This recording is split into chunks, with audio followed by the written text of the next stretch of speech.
La clave oculta, con Miquel Figueroa.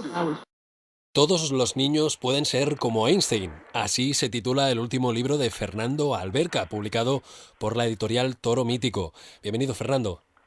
Muy buenas, ¿qué tal? Muy buenas. Bueno, presentarte nos llevaría mucho tiempo, así que haré un resumen que no hace justicia a tu currículum, pero que hará, sin más lo que podamos, hacer la entrevista hoy. Bueno, decir que eres licenciado en Filosofía y Letras y máster en Dirección de Centros Educativos. Has sido profesor y director en distintos centros docentes. Colabora en distintos medios de comunicación, de radio, prensa y televisión, y es el director de las revistas Generación, Intermedios y Navega. Entre sus publicaciones se encuentran Carta a un amigo, Sintonizar con los hijos, El dominio de sí, Autoridad y confianza en los hijos o Donde las flores madrugan. Bien, pues vamos a hablar de Einstein, porque dices que todos los niños pueden ser como el proclamado a lo mejor el genio más grande del siglo XX. Y me gustaría comenzar preguntándote por su edad más temprana, porque tengo entendido que Einstein no sacaba buenas notas y parece ser que tuvo un desarrollo pues más bien lento, ¿no?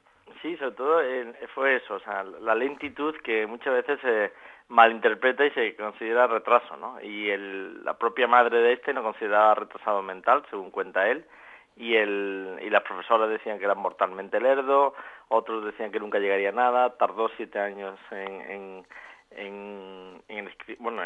poder desarrollarse como otro niño, por ejemplo, en el habla, en el andar. A los 9 años aún no hablaba con fluidez. Es decir, estamos hablando de un niño que incluso con 15 años intentó entrar en la escuela politécnica y no lo consiguió. Es decir, lo que podríamos llamar un fracaso escolar muchas veces, ¿no? Un fracaso escolar. Bueno, ¿qué crees que motiva eso que se ha venido a llamar fracaso escolar? Sí, generalmente hay una mezcla de condiciones y muchas de ellas son afectivas. Tiene mucho que ver con la falta de motivación, con la falta de seguridad, de saberse que uno es capaz, hoy en día con la sobreprotección infantil, es decir, decirle al niño, tú eres capaz, pero siempre habrá alguien, un adulto, que lo hará más rápido y mejor, ¿no? Y a la hora de llegar al estudio, si se mezclan estas combinaciones con otra que es clave también, que es la de utilizar más una parte del cerebro que otra, si a lo mejor no la más adecuada para cada problema, por ejemplo el hemisferio derecho para resolver problemas del izquierdo y al revés, hace que la combinación sea que uno empiece a creerse que no es capaz de saltar ciertos obstáculos que son los escolares, ¿no? ¿Puede ser en parte también, Fernando, culpa del sistema escolar? ¿Crees que el sistema escolar está diseñado realmente para que el niño se desarrolle o puede haber ahí algo? Hombre, yo la verdad que soy un enamorado de cualquier sistema bueno siempre que el profesor lo utilice con inteligencia, ¿no? Pero es verdad que este sistema en el que estamos ahora dificulta sobre todo a los niños que tienen una predominancia en hemisferio derecho, es decir, a los niños que son más imaginativos, más creativos, más intuitivos, a los niños que utilizan más la parte emocional, aquellos que intuyen quizás, o sea, son estos que son capaces de poner una pieza de puzzle en un hueco vacío sin embargo hay otros niños que necesitan que esté pegada al resto de piezas, ¿no? Para estas personas, que son muchos, porque estamos hablando de una proporción bastante amplia de la población, estos siempre tendrán más dificultades en sacar notas brillantes, ¿no? Digamos que el sistema educativo actualmente no premia la creatividad, que es precisamente de las cuestiones más humanas, ¿no? Sino que premia mucho mejor la repetición, el hecho de que se asemeje la respuesta del alumno a la respuesta que ya se tenía prevista por el profesor o por el libro, y en cualquier caso si no progresa la humanidad, ¿no? O sea, yo creo que sí habría que cambiar algunas cuestiones del sistema, aunque sobre todo en manos de los profesores está mucho de las claves de un éxito, ¿no? Bueno, decías que el fracaso escolar tiene mucho que ver con la falta de motivación, la falta de que se den unas circunstancias concretas que animen a lo mejor al niño, lo pongan en el buen camino.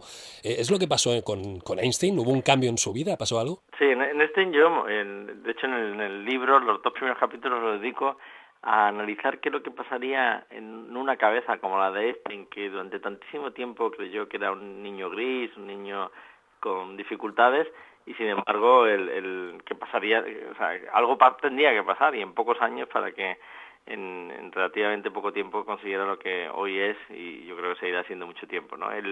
Lo que pasó es una combinación de 4 personas que se asomaron a su vida, y que una de ellas fue un profesor de historia que le tenía adoptado en su casa mientras estudiaba en una escuela, que era una escuela a la que cambió, una escuela bastante que se basaba en lo personal, que todo el mundo tenía opinión según esa escuela, que potenciaba quizás esa autoestima que le faltaba a Einstein hasta esa edad, ¿no? Y una serie de combinaciones, también la mujer con la que se casó, que era una física y que le supo animar hacia donde luego llegó, que es el premio Nobel. Es decir, hay una serie de combinaciones que se tienen que dar en una persona, que son entre motivación y método, que es lo que yo propongo en el resto de capítulos, el motivación y método más eficaz, y también una motivación mucho más real, que a veces creemos que la motivación es decirle simplemente a alguien tú puedes, tú puedes, tú puedes, y así lo único que creamos es más ansiedad, ¿no? En este pasó esto, en este se combinaron una serie de 4 personas especialmente, y que dieron en él el resultado que nos da. Por tanto, yo lo que propongo en el libro es que debemos a nuestro alrededor fijarnos en quiénes, también en nosotros mismos, porque el libro puede autoaplicarse, en quién podemos ser esas 4 personas que motivaron tanto a Albert Einstein, ¿no? Te preguntaré enseguida, pues, qué podemos hacer o qué puede hacer la familia o el entorno del niño para favorecer el desarrollo intelectual. Pero me gustaría antes, pues, comenzar un poco por la base que también tratas en el libro. ¿Qué es la inteligencia? La inteligencia es la capacidad que tiene el ser humano de resolver problemas, sobre todo cuando no sabe la solución, ¿no? Es decir, lo importante no es cuánto sabemos, sino qué hacemos cuando no sabemos algo.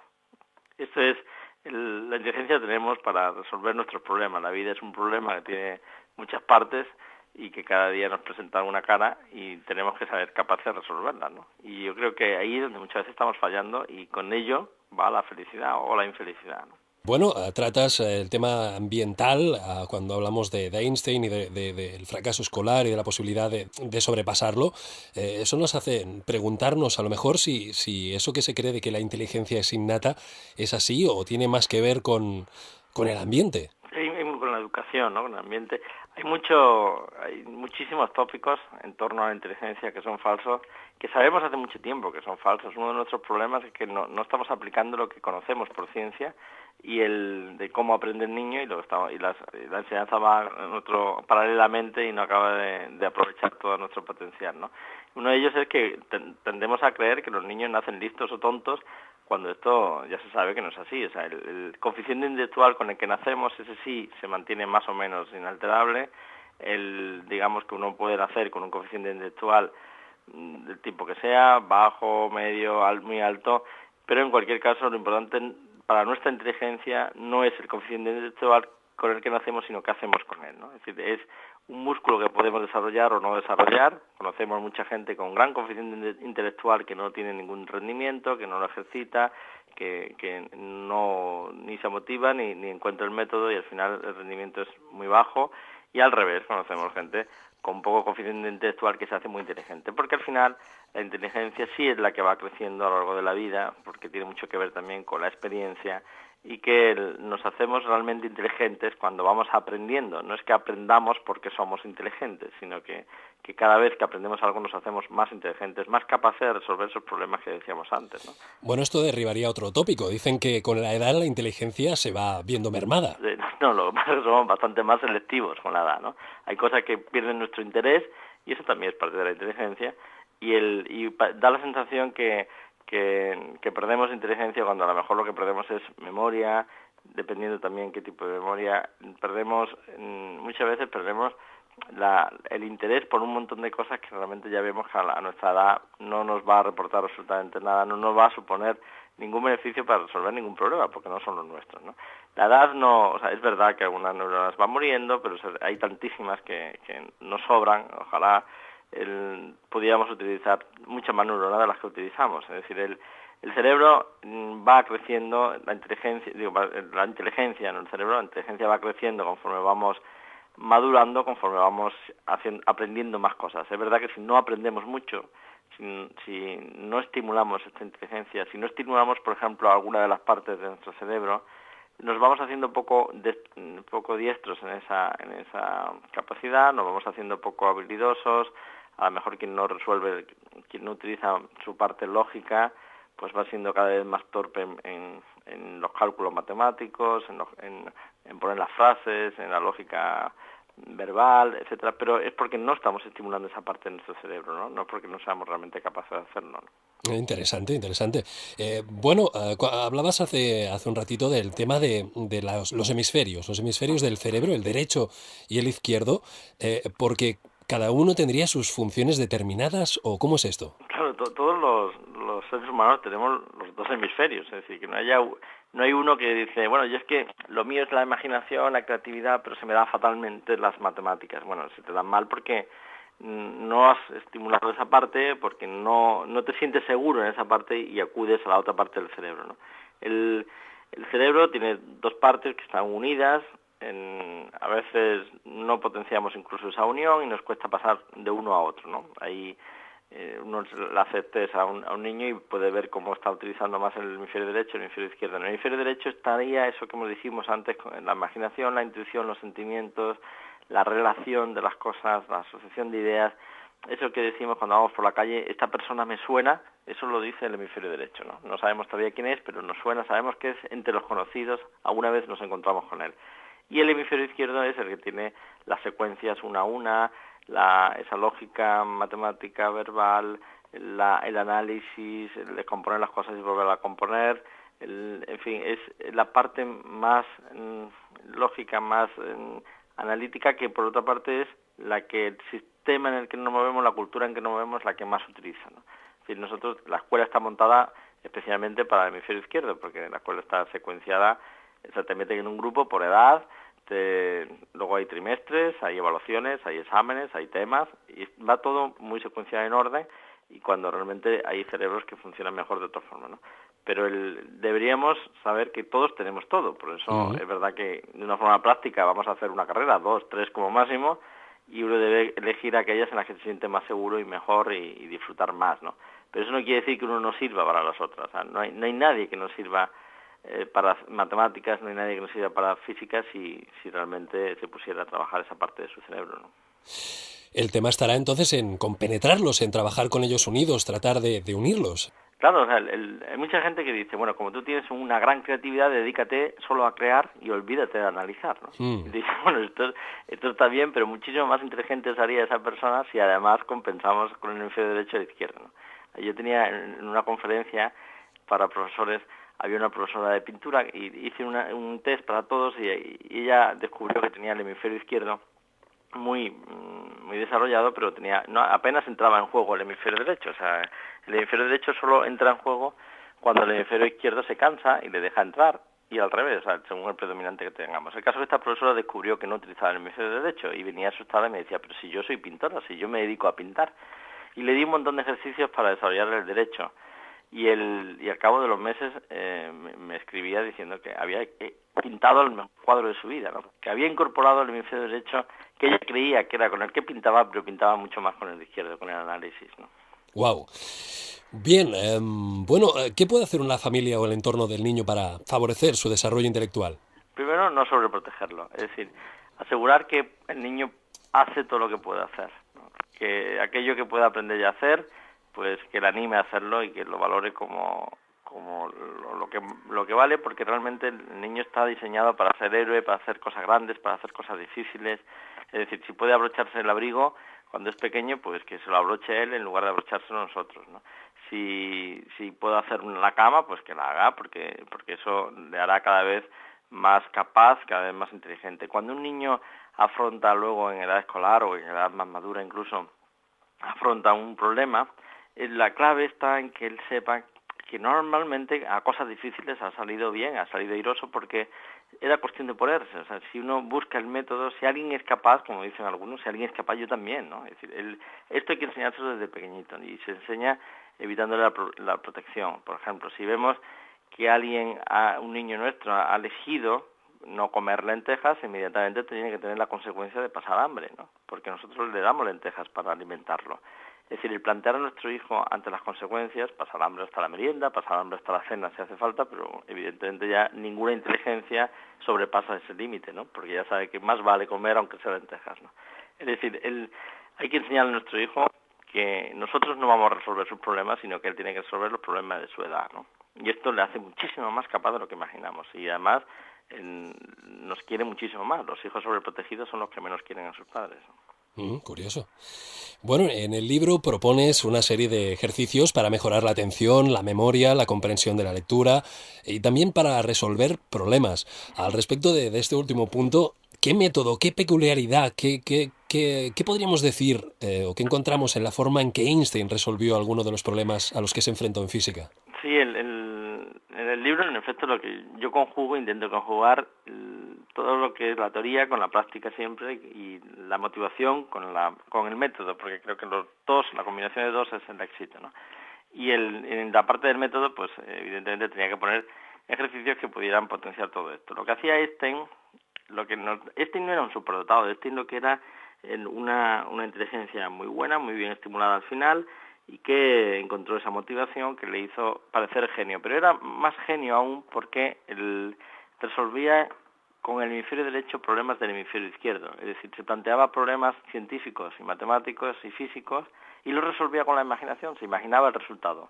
De hecho, él cuenta como que es una cosa grandiosa para el ser humano, o sea, utilizar los dos hemisferios para resolver el problema, ¿no? Y esto es lo que nos daría muchísima capacidad. Y a él lo que hacía era imaginarse la solución y luego tenía dificultades, según él mismo cuenta, para ponerlo en lenguaje matemático y en lenguaje físico, pero la solución sí sabía dónde llegaba y sabía que la teoría de relatividad era como es, o como se lo planteó él, y desde luego no sabía cómo formularla y tardó más en formularla que en descubrirla, ¿no? Nosotros tenemos que hacer algo así. Los problemas tienen su técnica también, su método de resolución. Hay que ver de qué tipo es el problema, si es un problema... Probablemente los problemas difíciles siempre tienen la combinación de ambos, ¿no? Voy a poner un ejemplo. Si hay un problema matemático complejo, lo primero que tenemos que es utilizar el hemisferio derecho en lugar del izquierdo, que es el propio de las matemáticas, utilizar el derecho para imaginarnos la situación, ¿no? Y cuando ya uno se la está imaginando, cuando ya se pone en el contexto, es mucho más fácil que sepa hacia dónde va el resultado, ¿no? Y a partir de ahí entra el hemisferio izquierdo un poco para operar, por ejemplo. Es decir, cada problema hay que dividirlo, primero, porque si no los problemas son muy grandes, hay que dividirlo en partes, luego afrontar cada parte con el hemisferio que es más adecuado, y darse cuenta que siempre hay una combinación de 3, 4 elementos no más, que si lo aislamos es muy fácil de resolver, ¿no? Fernando, cuando hablamos de problemas, cuando hablamos de inteligencia, bueno, muchas veces pensamos pues en el tema intelectual, pero ¿existirían otros tipos de inteligencia? Claro, yo respecto a la inteligencia múltiple muchas veces digo que ha sido un gran avance, pero para estudiarlas y para comprenderlas, ¿no? Porque luego en la realidad es que tenemos una cabeza y tenemos una inteligencia. Dicho de otra forma, en efecto, esas inteligencias, la inteligencia emocional, etcétera, tienen un juego fundamental, especialmente esta última en nuestra cultura. Lo emocional es muy importante y hay que apelar a lo emocional muchas veces antes que a lo racional, y hay que llegarle a alguien al corazón y luego para darle el argumento intelectual. Pero al fin y al cabo es la misma inteligencia. Hay que resolver problemas de todo tipo. Por ejemplo, resolver un problema afectivo hay que ser muy inteligente, o sea, saber pedir perdón y que al final alguien te perdone, lleves o no la culpa, porque esto es muy relativo.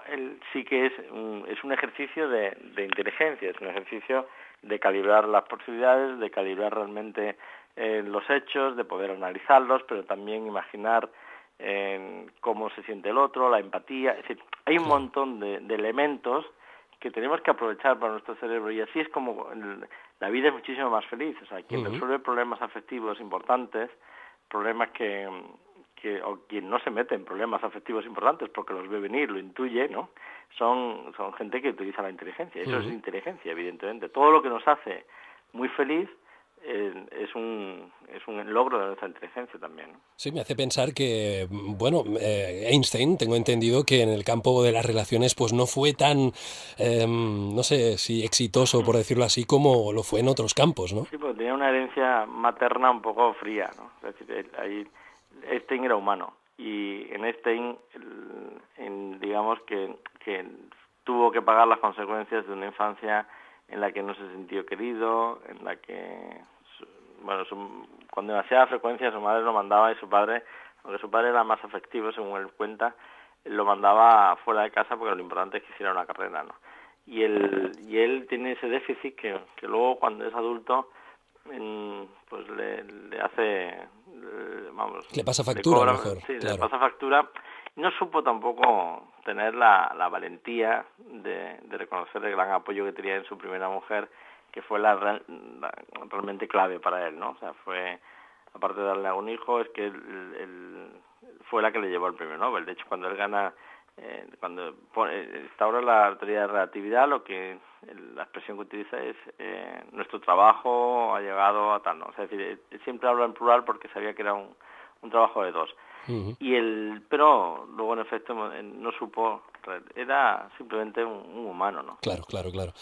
Bueno, para acabar, un comentario, algo que se ha dicho mucho, que es a lo mejor un tópico, pero no deja de ser verdad, y es que no deja de sorprenderme que, siendo tan capaces de desarrollar nuevas tecnologías y resolver problemas tan complejos en el ámbito científico, parece pues, que estemos llevando el planeta al borde de la destrucción. Tiene que haber algo ahí muy extraño en cuanto a nuestra inteligencia, ¿no? Bueno, lo que hay es demasiado intereses, ¿no?